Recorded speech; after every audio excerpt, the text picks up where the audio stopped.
చెప్పులు పెట్టడం కానీ పోలీస్ స్టేషన్లు ఇవ్వడం పాస్బుక్లు పెట్టడం లేదు. గతంలో 10 ఏళ్ల నుంచి ఎక్కడ కూడా లేదు. ఏ రైతుకి ఎక్కడ అవసరం పడితే ఒక ఆటోకి చెప్తే ఆటో తీసుకొచ్చి 10 సంవత్సరాలు ఇంట్లో వేసిపోతుండే అప్పుడు గతంలో. కానీ ఇప్పుడు ఆ పరిస్థితి ఉన్నదా?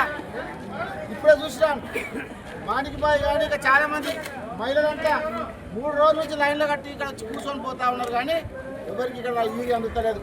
ఒకటే ఒకటి ఇక్కడ ఉన్న కాంగ్రెస్ నాయకుడు, ఇక్కడ ఉన్న సింగిల్ విండో అధ్యక్షుడు ఒకటే సింగిల్ విండో షాప్కే యూరియా సప్లై చేస్తూ ఉంది. గతంలో మన ప్రభుత్వం ఉన్నప్పుడు 4 ఆగ్రో షాపులు ఇచ్చినాం. ఈ యూరియా అనేది అన్ని ఆగ్రో షాపులకు ఇవ్వాలి, అది కూడా గవర్నమెంట్కి సంబంధించిన షాపులే. కానీ ఆ 4 షాపులకు ఇవ్వకుండా ఇలా ఒక్క షాప్కి అలాట్ చేసుకొని దీన్ని తీసుకుపోయి కర్ణాటకలో అమ్ముకుంటున్నాడు. ఇక్కడ ఉన్న పక్కన కర్ణాటకలో అమ్ముకోవడం వల్లనే ఈ పరిస్థితి వచ్చింది కొడంగల్లో.